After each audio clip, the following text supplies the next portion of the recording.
Hello, I am Brock Stanton. I'm an aspiring meteorologist, and today we are going to be looking at two separate areas which are under a slight risk for severe weather, with the main threats for those areas being damaging winds and large hail.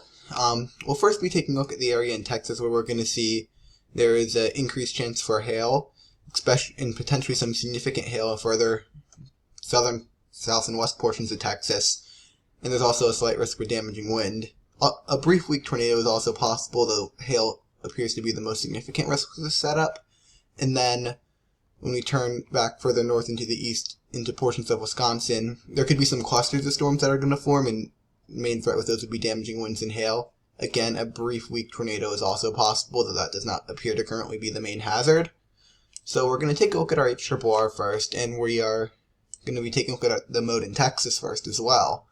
And we're going to see how these storms will fire. They'll initiate along our dry line here, and you can see these supercell storms fire. It seems like they're going to be fairly slow in motion. They're not going to be moving too fast. And then eventually it seems like further north these storms try and develop into a cluster, and that would probably pose mostly a damaging wind threat, maybe because of the very favorable lapse rates, maybe some hail as well, but probably mostly damaging winds. And that will move eastward some into the overnight hours, with perhaps a chance of isolated damaging winds. But I think the best chance for significant hail with this setup is going to be across the southern half of Texas, where a more discrete mode does appear probable with any storms that do initiate here. And the biggest reason why I think the hail threat is going to be the most prominent risk this day is going to be because of the lapse rates. We're going to see here by 20... we'll go by 21Z, we have lapse rates of over 8.5 degrees Celsius per kilometer. And that's very steep. Generally for large hail, I look for really over 7 or over 7.5. So we have values of 8.5 to 9. That's going to be very favorable for large hail. And combine that with strong surface heating, and there's going to be very strong instability throughout the day. You can see here our CAPE values, so our mixed weather CAPE could be, kind of glitchy there, could be over 4,000.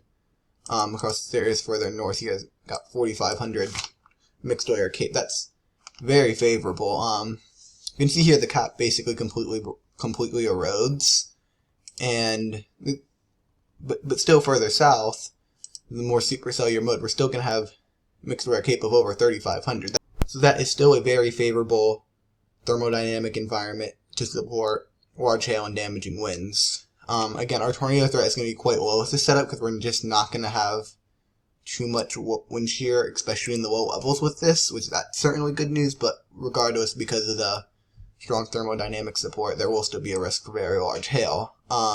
Just to show the weaker 850 winds here, we're going to see how even by 23Z, so this is 6 o'clock Central Time, they're overall pretty weak. Perhaps a little stronger, like 20 to 30 knots across portions of southwest Texas. And that is why there's that tiny 2% there, because if there is going to be an area where there would be a tornado tomorrow, it would likely be in this area of locally stronger 850 winds. So while I don't expect there to be more than maybe a tornado or two tomorrow at most, that's likely where it would be. And we are going to take a look at our moisture here as well. Again, this is going to help fuel our very favorable thermodynamic environment.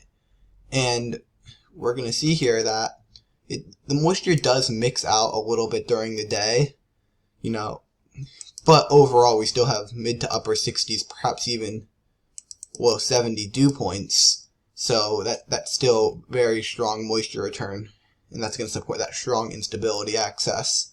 We are now going to be taking a look at our bulk shear for this setup, and we're going to see that it's going to be, as we get into the day on Tuesday, we can see there's going to be some bulk shear, generally not too much.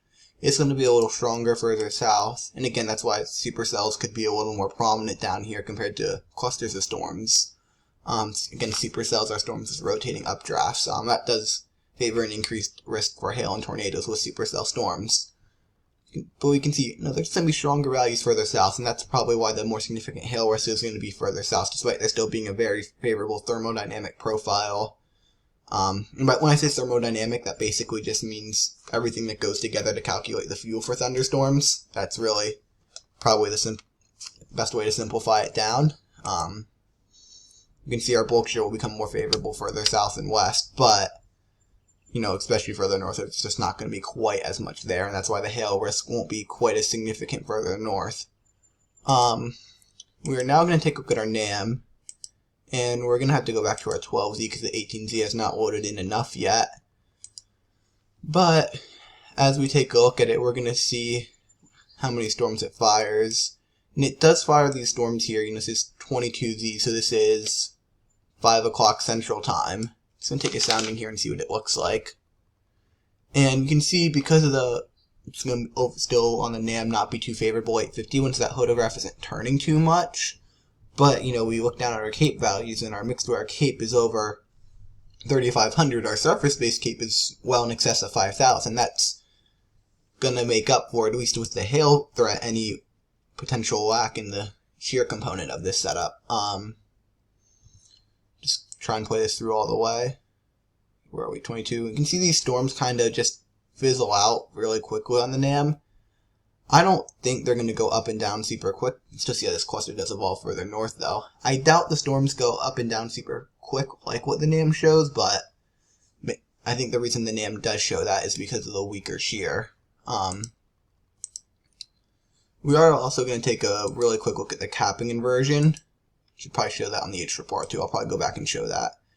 And we can see how here the cap does weaken for the most part, but there's still some areas where it's slightly stronger, and that capping inversion would prevent robust updrafts from forming. However, for the most part, it does seem like that will erode enough to allow for surface-based storms and supercells to develop. You can see how that just erodes just a little bit during the day here. I do wonder with this area further southwest exactly how many storms will evolve, because this is further north, the cap seems to completely erode, but this area further south, there could just not be quite enough forcing to break through that cap. But if a storm does break through it, then it will be more isolated, and that would increase that significant hail risk. So we'll just kind of have to watch down there and see if that capping inversion does break and exactly where. Because despite that capping inversion in place, the H report did still fire those storms we saw earlier. So even with that stronger cap, those storms could still form. Again, we have to go back to our 12Z now that we switched back to the NAM. But we are going to take a look at our mixed layer CAPE next. This is our instability we look at for our storms, our fuel for our thunderstorms. And we're going to see the NAM develops these very high values. I mean, NAM develops, so the H report, remember, let's go back, developed over 3,500 CAPE, generally 3,500 to 4,000 across this southern mode, maybe 4,000 to 5,000 up here.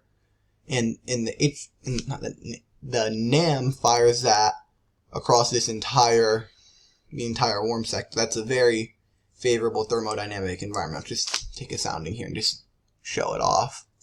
Yeah, I mean, our temperature dew point spread isn't good for tornadoes, but we don't really have too much wind to support that anyway, so that really doesn't matter too much. But for hail, we can see our lapse rates of over 8.5 to 9. Strong daytime heating. That's a very strong thermodynamic environment. That's one thing I've been seeing pretty consistently, is that all the models are just showing there'll be very strong instability in place for this setup. We are going to take a look at the bulk shear next, and we're going to see how, again, it's a little bit weaker on the NAM, probably than what the H4 shows, but it's overall, again, still shows that pretty weak environment for shear. And again, I think further southwest, if a storm can develop down here, which currently the models are showing, then that would be where the most significant risk for severe weather would be because of that greater shear. Here it looks like that a little bit too much of a capping inversion as we get a little later into the evening there for storms, but overall, the environment, assuming a storm can punch through that cap during peak heating, does appear to be pretty favorable. I'm just going to double check there's nothing I missed here. Here, we'll take a look at moisture on the NAM before we move on further north and east. Let's see. Yeah, we can see during the day oh, wow, I just jumped to the end of the model run there. Here, we can see how the moisture does mix out some during the day, but overall still mid to upper 60s, perhaps even 70 dew points, especially really close to the Texas-Mexico border. Still very strong moisture return, even if that moisture does mix out a little bit during the day. We are now going to take a look at our, still our day 1 risk. I was going to say day 2, but we're going to take a look at our day 1 risk further north and east. Before I get too far away, I realize I never mentioned that there's this day 3 risk for severe weather. Could see all hazards with that. Damaging winds and hail seem to be the most likely risk for now, though. And then, again, I won't be talking about these in the video, which is why I didn't mention them in the intro, but there is this day 4 risk as well, another 30% significant. Much further north than what the other ones we have seen, though. This is up near the Canada border, across Minnesota, portions of South and North Dakota as well. So in upcoming videos, I'll probably be covering this risk some, as it could end up being a little more significant of a risk. So we're going to take a look at it. We'll just stay on our NAM for now, and we'll go to our HRR second for this day. Yeah, we're going to just stay on 12Z for now, but as we move into the day on Tuesday, we're going to see how these cells do start to form, and on the NAM, they just stay in these clusters here, and we're just going to take a sounding and see what the overall environment looks like. Right there, that seems like in that sounding, all the instability has just been used up by those initial storms, but I'm curious to see what the thermodynamic profile will look like overall throughout the day. And it seems like the instability kind of just edges its way in anywhere where that greater instability, generally over 1,000, can develop, there would be a risk for damaging winds and hail, and perhaps a brief weak tornado. Those seem to be the main hazards with this. Again, mostly just damaging winds and hail. We're going to take a look at our lapse rates, and we're going to see how, even if we do have a little bit of a clustered storm mode, we're going to see how these lapse rates of over 7.5, perhaps 7.5 to 8.5, would still favor a risk of large hail, even if storms are a little more clustered because the temperatures are cooling pretty rapidly aloft. We're going to look at our bulk shear now as well, and just kind of see if there's enough shear to organize these storms. And it seems like the further north you go, the greater shear there'll be, but the issue with that is that there's not as much instability further north, so I'm not really sure what we're going to find in this sounding here. This sounding does suggest that there's going to be enough Cape for thunderstorm development here. Cap doesn't seem to have broken yet, though. That's really not going to be an issue with this further north mode. It will erode. We're going to look at our moisture here as well, and we're just going to see what this shows.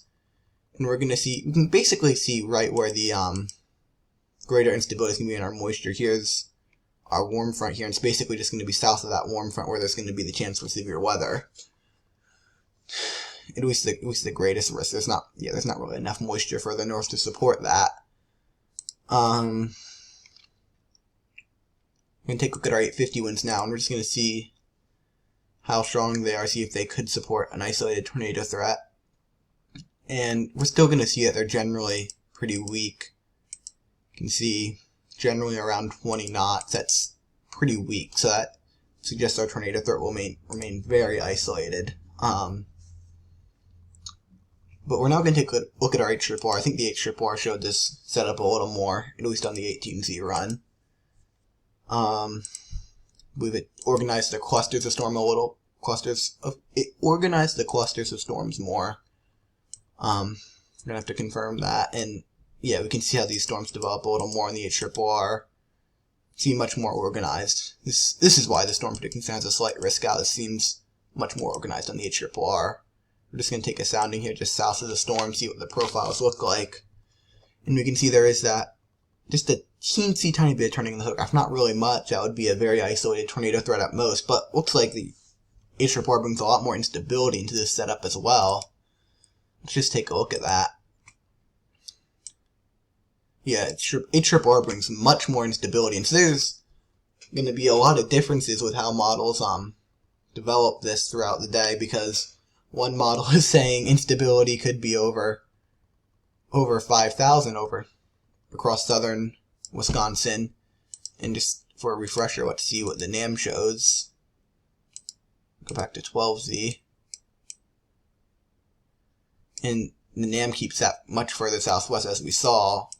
So, yeah, it's a huge amount of difference in the model spread on the instability axis, but both models do bring at least sufficient instability in, and HRPR is very aggressive with the instability. I'm curious to see how much moisture it brings in with that as well. And yeah, see, it brings those mid-70 dew points all the way into southern and central Wisconsin, and that's, I mean, anytime you get low to mid-70s dew points this far north, there's going to be a lot of instability for thunderstorms. And that's probably why those storms became so much more organized on the HRPR. Is yes, the shear environment still isn't too favorable, but when you have mixed oil cape over 3,000 or even over 4,000, you're going to get severe thunderstorms regardless a lot of the times, assuming you just have at least just a little bit of wind shear in the atmosphere. Just take a look at our bulk shear now.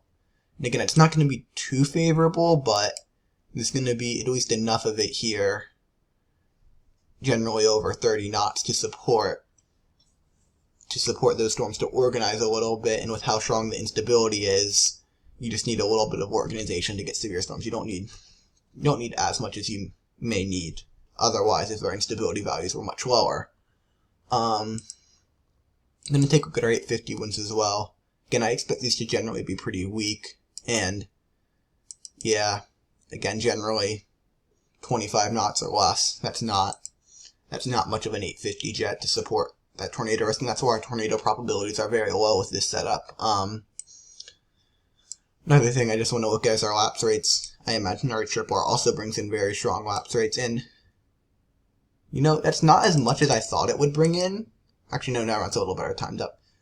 Generally about 7 to 7.5 lapse rates, which is still favorable for severe weather, but considering how much cape it brings in, I thought it would have been a little bit more, but just how much moisture it brings in the surface heating more than makes up for only moderately supportive lapse rates for like extreme cape, like what the HRPR brings in. I don't know if that will be the case tomorrow because there's so much uncertainty with it, but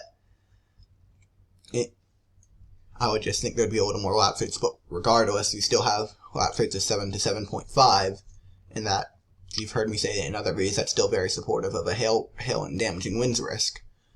Trying to see if there's anything else I am missing here before I should wrap up the video. And one more thing I wanted to show quickly was the Energy Helicity Index. This is our blend of cape and shear, and remember, we don't have too much shear for this setup, and again, shear is our turning of winds and increasing wind speed aloft, those two things. And there's not too much of that we can remember for this day, but our values still become very high on the HRPR because of the amount of instability that brings in. See, again, just maybe a tiny bit of turning for that isolated turning effect, but overall not too much. But this plume of high values still shows how, despite not too much wind shear, we can still have a severe weather risk. So I just wanted to show that quickly to emphasize that point. But that will be the end of the video. If you enjoyed it, please consider liking and subscribing. I will put my Twitter down in the description. I will give some severe weather updates there at times, and sometimes my thoughts, maybe sometimes an additional update because I can only upload once a day on here. So, again, please consider following me on there, and I will see you in the next video. Bye.